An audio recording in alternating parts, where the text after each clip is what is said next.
Dear students, കഴിഞ്ഞ ദിവസം നമ്മൾ പോൾ ചെയ്തിരുന്ന ക്വസ്റ്റ്യൻ ആണ് drug of choice in theophylline poisoning.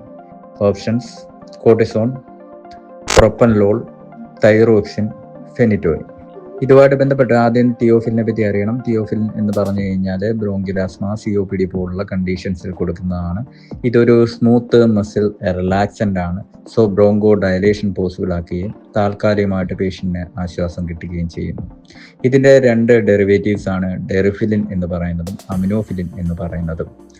ഡെറിഫിലിൻ എന്ന് പറയുമ്പോൾ ഇതും വേറൊരു മെഡിക്കേഷനും കോമ്പിനേഷനായിട്ട് വരുന്നതാണ്. കുറച്ചുകൂടെ ഒരു ലോങ്ങർ ഡ്യൂറേഷൻ ഓഫ് ആക്ഷൻ അതുമായിട്ട് ബന്ധപ്പെട്ട് വരുന്നുണ്ട്. അമിനോഫിലിൻ എന്ന് പറയുമ്പോൾ ഇതിൻ്റെ കേസിൽ തന്നെ കുറച്ചുകൂടെ ഒരു വൈഡർ തെറാപ്യൂട്ടിക് റേഞ്ച് ഉള്ള ഒരു ഡ്രഗ് ഓഫ് ചോയ്സ് ആണ്.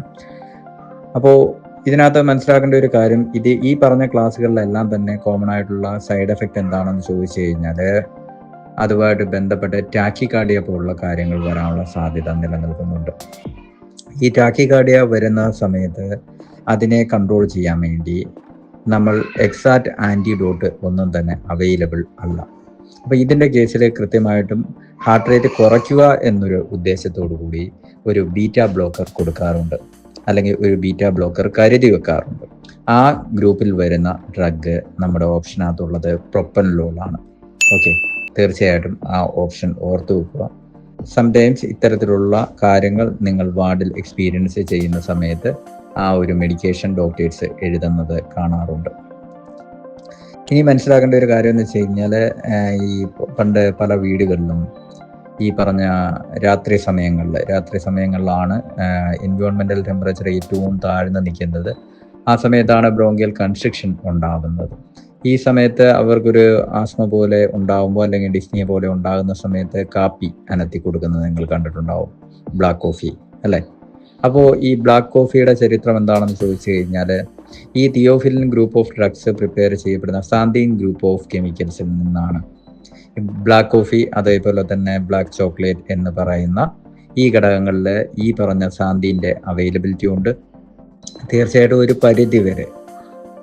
പരിധി വരെ തിയോഫിലിൻ ഡ്രഗ് എന്താണോ ബോഡിയിൽ ചെയ്യുന്ന അതേ പ്രവർത്തനം ചെയ്യുകയും ഒരു താൽക്കാലിക ആശ്വാസം കിട്ടിയതായിട്ട് പേഷ്യൻസ് പറയുകയും ചെയ്യും. അതാണ് ഈ കാപ്പി കുടിക്കുന്നതിൻ്റെ അനുകൂല ഘടകം എന്ന് പറയുന്നത്. പക്ഷെ കാപ്പി എന്ന് പറയുന്നത് ഒരു കാര്യം കൂടി മനസ്സിലാക്കണം, കാപ്പി, ചോക്ലേറ്റ് അങ്ങനെയുള്ള കാര്യങ്ങളൊക്കെ തന്നെ ഹാർട്ടിന് കുറച്ച് ദോഷം ചെയ്യുന്ന വസ്തുക്കളാണ്. ഇത്തരത്തിലുള്ള കാര്യങ്ങൾ വരുമ്പോൾ ഹാർട്ട് നല്ല രീതിയിൽ ഫങ്ഷണൽ ആണെങ്കിൽ മാത്രമേ അത്തരത്തിലുള്ള പരീക്ഷണങ്ങൾ ചെയ്യാവൂ എന്നുള്ള കാര്യം നിർദ്ദേശിക്കുക. ദെൻ തിയോഫിലിൻ സാധാരണയായിട്ട് കൊടുക്കുന്ന ടൈം നൈറ്റ് ടൈമാണ്. കാരണം ഈ കണ്ടീഷൻ്റെ അക്യൂട്ട് എക്സാസർബേഷൻ നൈറ്റ് ടൈമിലാണ് കണ്ടുവരുന്നത്. ഓക്കെ, ദെൻ കഴിഞ്ഞ ദിവസങ്ങളിൽ ഞാൻ പറഞ്ഞ കൂട്ട് പല കുട്ടികളും ഇപ്പോൾ പഠിക്കാൻ വേണ്ടി തീരുമാനമെടുത്തു കഴിഞ്ഞിരിക്കുന്നു. ഇന്നലെ ടീച്ചേഴ്സ് ഡേ ആയിരുന്നു. ഒരുപാട് കുട്ടികൾ മെസ്സേജ് അയച്ചിട്ടുണ്ടായിരുന്നു.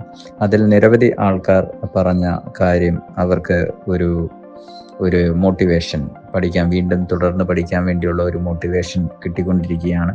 സോ തീർച്ചയായിട്ടും ഇത്തരത്തിലുള്ള കാര്യങ്ങൾ കണ്ടിന്യൂ ചെയ്യാൻ വേണ്ടി തന്നെയാണ് പറഞ്ഞിരിക്കുന്നത്. അത് തീർച്ചയായിട്ടും കണ്ടിന്യൂ ചെയ്യും. ഇത് ഫോളോ ചെയ്യാൻ വേണ്ടി ശ്രമിക്കുക. ഓരോ ദിവസവും ഓരോ സ്റ്റെപ്പുകൾ, നിങ്ങളുടെ ഏറ്റവും അടുത്ത കൂട്ടുകാരനായി ഒരു ഡയറിയെ സെലക്ട് ചെയ്യുക. അതിൽ ഓരോ ദിവസത്തെ ഡേറ്റ് എങ്ങനെ പ്രയോജനപ്പെടുത്തി എന്നുള്ള രീതിയിൽ നിങ്ങൾ എഴുതി വെച്ച് തുടങ്ങുക. അക്കാദമിക് കാര്യങ്ങൾക്ക് ഒരു ഡയറിയും, അല്ലാതുള്ള കാര്യങ്ങൾ എഴുതാൻ വേണ്ടി വേറൊരു ഡയറിയും സൂക്ഷിക്കുക. അല്ലാതെ എല്ലാ കാര്യങ്ങളും ഒരു ബുക്കിൽ എഴുതി കഴിഞ്ഞാൽ നമുക്ക് വേണ്ട കാര്യങ്ങൾ ചിലപ്പോൾ മിസ്സായി പോകാനുള്ള സാധ്യതയുണ്ട്. Okay, thank you.